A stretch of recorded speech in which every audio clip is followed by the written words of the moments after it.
Blood trickled down 7-year-old Zaria's face as Officer Reynolds stood frozen, baton still raised behind him.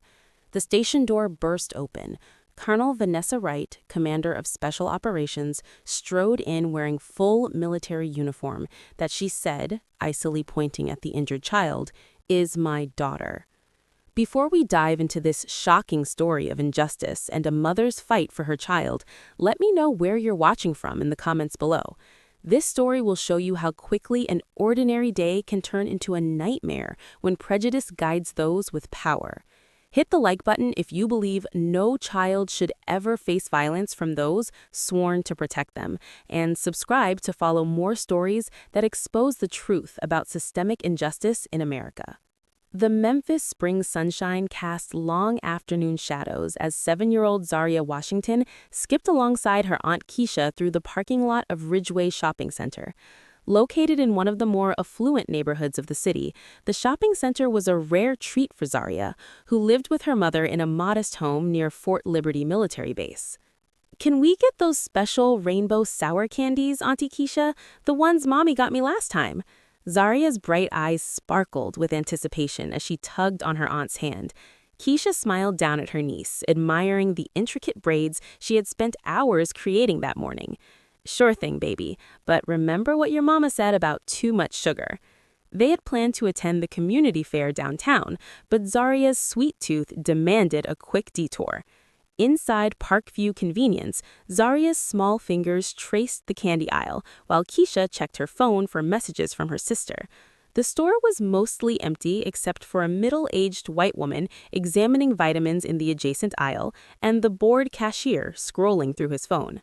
"Found them," Zaria exclaimed, reaching for a colorful package on the top shelf. As she stretched upward, the white woman suddenly gasped loudly, "My purse! It's gone!" Her accusatory gaze immediately landed on Keisha and Zaria, the only black people in the store. "You took it. I know you did." Keisha instinctively pulled Zaria closer to her side.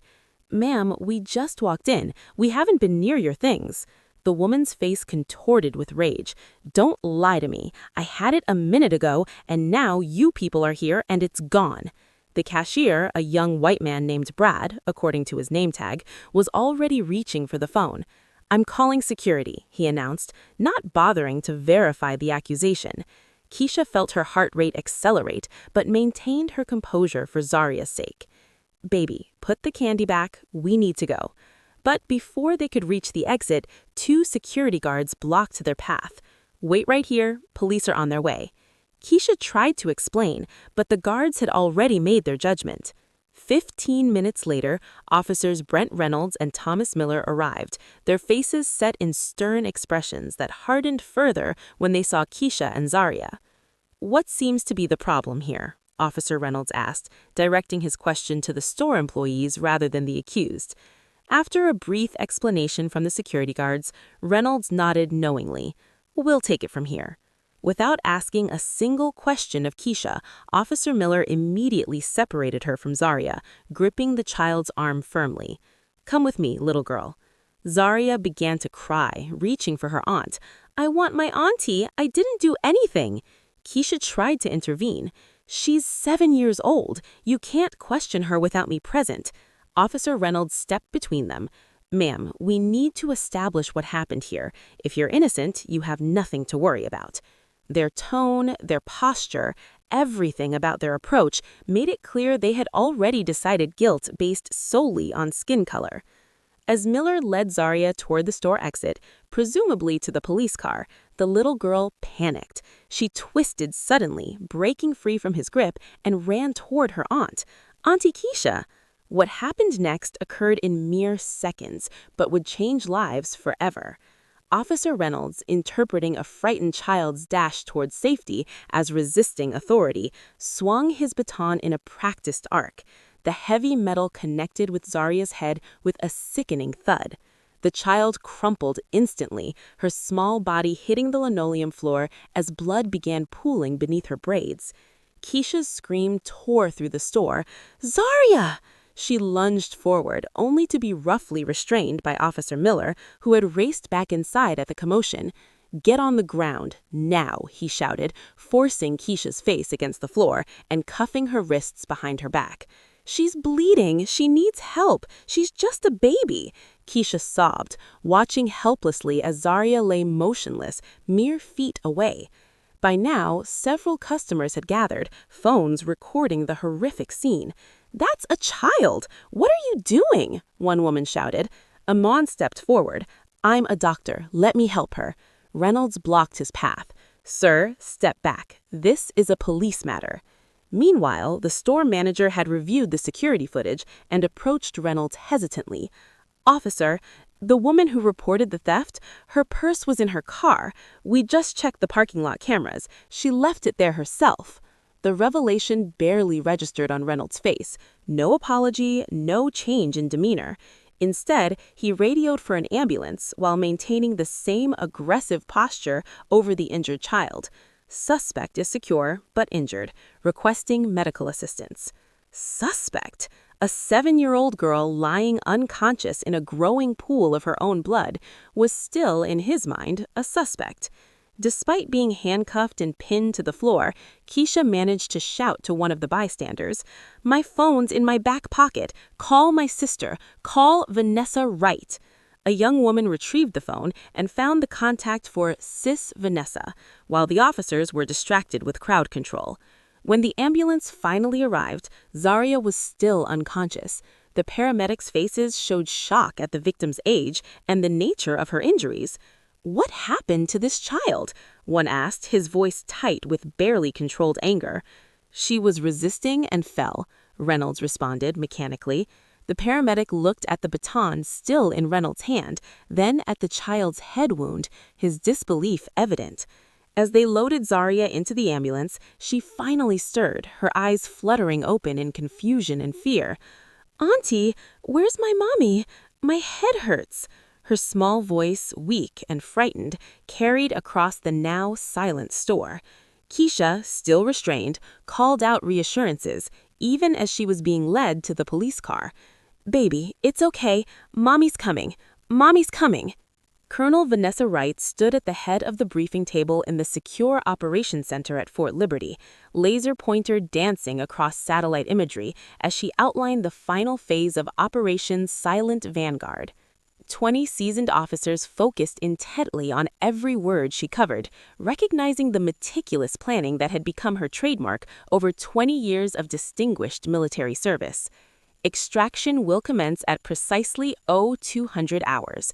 Team Alpha will secure the perimeter, while Team Bravo, Captain Davis, her words halted as she noticed her aide, Captain Marcus Davis, at the door, his expression grave.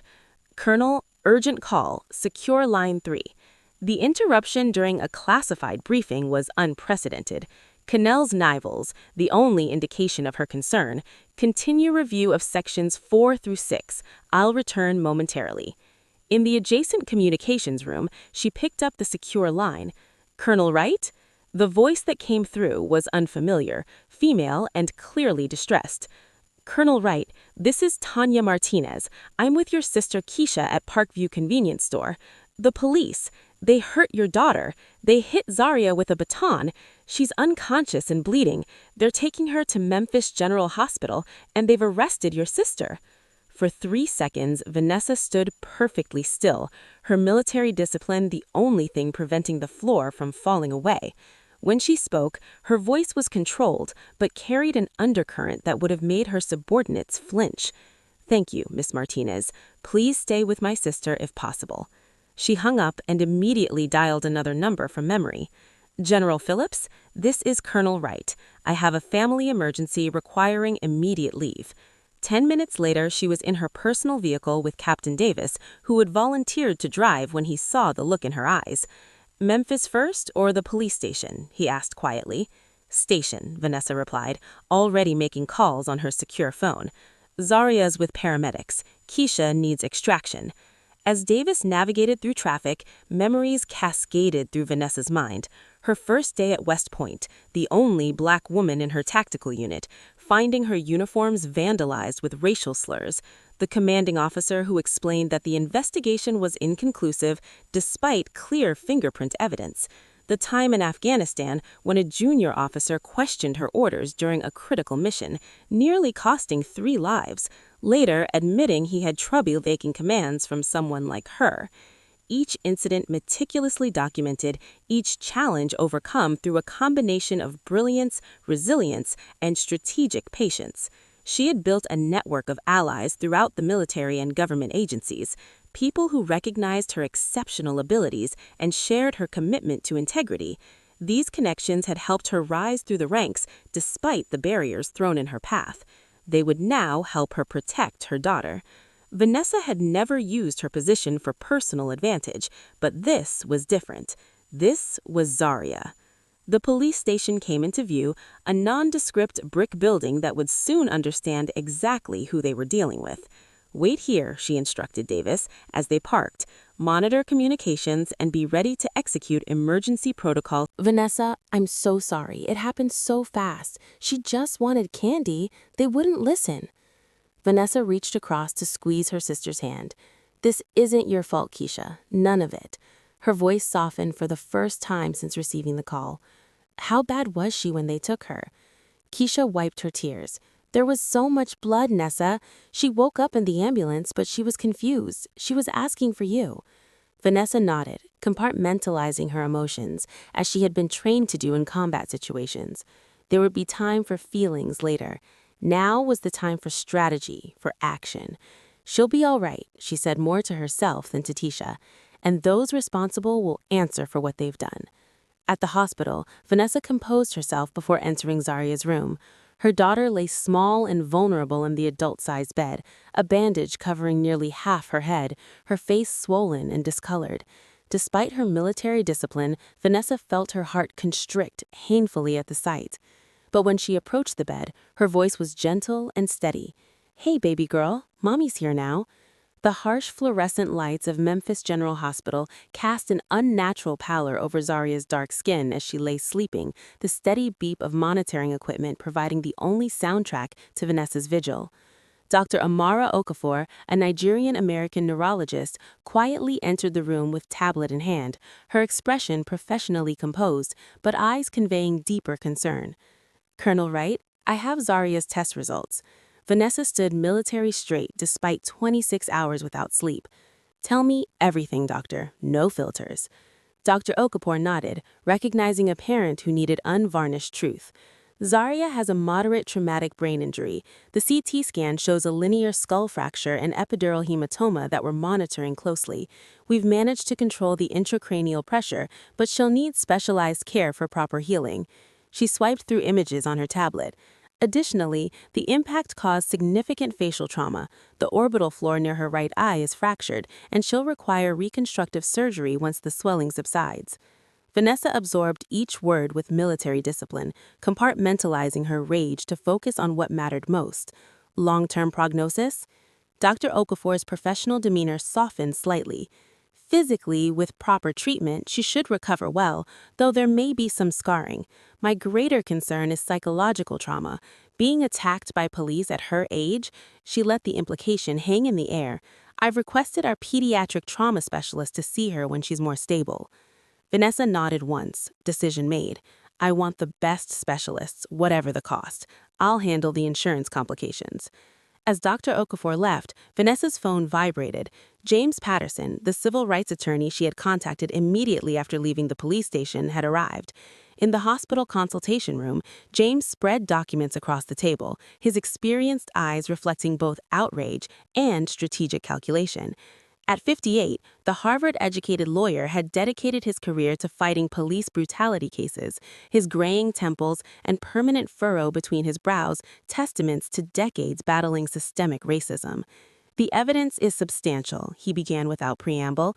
Bystander videos from 3 different angles clearly show Officer Reynolds striking Zaria with excessive force. Store surveillance confirms no theft occurred. Preliminary medical reports document injuries consistent with an adult-strength baton strike, not a fall as they initially claimed. He shuffled through more papers. The department issued their standard statement about investigating the incident and officers placed on administrative duties pending review, the usual playbook. Vanessa's expression remained impassive, and the officers, James grimaced. Reynolds has 6 prior excessive force complaints, all dismissed. 4 involved black citizens, 2 involved minors. Miller has fewer complaints, but has been Reynolds' partner for 3 years, meaning he's witnessed and enabled this behavior consistently. He paused, steepling his fingers. Colonel, I need to be clear about what we're facing. Memphis PD has a documented pattern of similar incidents involving black residents. Last year alone, black citizens were 7 times more likely to experience use of force during encounters with MPD officers compared to white citizens. Despite this, not a single officer has been successfully prosecuted. Vanessa leaned forward. I understand the challenge, James. What's our strategy? We're fighting 2 battles. First, criminal charges against the officers, which the district attorney will likely resist pursuing aggressively. Second, a civil suit against the department for damages and policy changes. He sighed heavily. The biggest obstacle is qualified immunity. Courts have set the bar incredibly high for holding officers accountable. We need to prove Reynolds knew his actions violated clearly established law. Vanessa's lips thinned.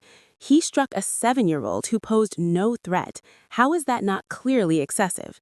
You and I know that. A jury should know that. But the system is designed to protect officers, not victims. The media narrative is already spinning. He pulled up a news clip on his tablet, where a local anchor questioned why Zaria was at the store in an upscale neighborhood and whether she made any threatening movements towards the officers. Vanessa watched silently, mentally cataloging each media outlet that would eventually face her scrutiny. Have you ever witnessed how quickly the media can turn victims into villains? Drop a comment with number 1 if you've seen this pattern of victim blaming in news coverage before. Police brutality cases often get buried under paperwork and procedures designed to protect those in power, not those who suffer injustice. If you believe every child deserves protection regardless of their skin color, hit that like button right now. And if you're wondering how deep this corruption goes, subscribe to see how Colonel Wright uncovers a system designed to shield those who abuse their power. James, I'm activating phase 1 of my strategy. The attorney raised an eyebrow, recognizing the military terminology. Phase 1. Vanessa nodded, already typing commands into her secure phone. Information gathering. I have resources beyond the standard legal channels. Over the next 48 hours, while maintaining her vigil at Zaria's bedside, Vanessa deployed techniques honed through years of military intelligence operations. Captain Davis coordinated with trusted colleagues who owed Vanessa favors, compiling comprehensive dossiers on all involved parties, every officer in the chain of command, every relevant city official, every prosecutor who might touch the case. All were subjected to thorough background investigation. By the 3rd day, patterns emerged. Police Chief Wilson had attended the same private academy as Senator Graham Wells, chairman of the State Public Safety Committee, and a vocal opponent of police reform. Financial records showed unusual consulting payments from private prison companies to businesses owned by senator family members. Internal police messaging, obtained through carefully cultivated sources, revealed deliberate attempts to downplay the incident and protect the officers. From her hospital room command center, Vanessa established sophisticated monitoring systems for police communications and secure channels with trusted allies across multiple agencies. The military precision of her approach was beginning to unsettle the opposition, who had expected the usual ineffective outrage, not coordinated intelligence gathering. When Zaria finally awakened fully on the 4th day, her first words tore at Vanessa's carefully maintained composure. "Mommy, am I in trouble? The police said I did something bad." Vanessa gently held her daughter's small hand, mindful of the IV line. "No, baby, you did nothing wrong. Nothing at all." Zaria's next question cut even deeper. "Then why did they hurt me?" As Vanessa struggled to find words appropriate for a 7-year-old, she made a silent promise. Looking into her daughter's confused, frightened eyes, she whispered, "They picked the wrong child, Zaria, and Mommy is going to make sure they never hurt another little girl again." What would you do if someone sworn to protect society injured your child? How far would you go to ensure justice was served? The battle for justice is rarely a straight path, especially when you're fighting against a system designed to protect its own. In our next part, we'll see just how far the opposition will go to silence one mother's quest for accountability. Is a mother's determination enough to overcome decades of entrenched power? Stay tuned to find out how Colonel Wright faces the full force of a system desperate to maintain the status quo. The morning headline of the Memphis Daily Chronicle blared across Police Chief Richard Wilson's desk. Military officer challenges police account of child injury. His coffee grew cold as he scanned the article detailing Colonel Wright's allegations and impressive military background. The phone on his desk rang for the third time in 15 minutes. Chief Wilson, the voice of Theodore Barnes, head of the Memphis Police Union, carried its usual aggressive confidence. We need to contain this situation immediately. Reynolds and Viller have been placed on administrative leave with pay not suspended. Make sure the press gets that distinction. Wilson pinched the bridge of his nose. The press is the least of our concerns, Theo. This Colonel Wright isn't following the usual playbook. She's not just making noise on social media or holding press conferences. She's systematically building a case, like she's planning a military operation. Barnes scoffed. She's one woman against an entire department. What can she really do? She's already done plenty. She had DOJ representatives here within hours. She obtained body camera footage we hadn't even processed yet. And this morning, I received a formal request for every excessive force complaint against our department for the past decade. It has signatures from 3 federal judges. Wilson lowered his voice, despite being alone in his office. And Senator Wells called me directly last night. He's concerned. That finally silenced Barnes momentarily. Senator Graham Wells's support had been crucial to securing expanded budgets and blocking oversight legislation. His concern meant political shields might be lowering. What's the senator's advice? Barnes asked finally. Containment and counter-strategy. We start by discrediting the family. That sister who was with the kid has a record. Wilson nodded, despite being on the phone. A misdemeanor shoplifting charge from 8 years ago, dismissed after community service. Get it to our media contacts anyway. Establish a pattern of behavior in the family. And I want everything we can find on Colonel Wright. Military personnel aren't saints. There must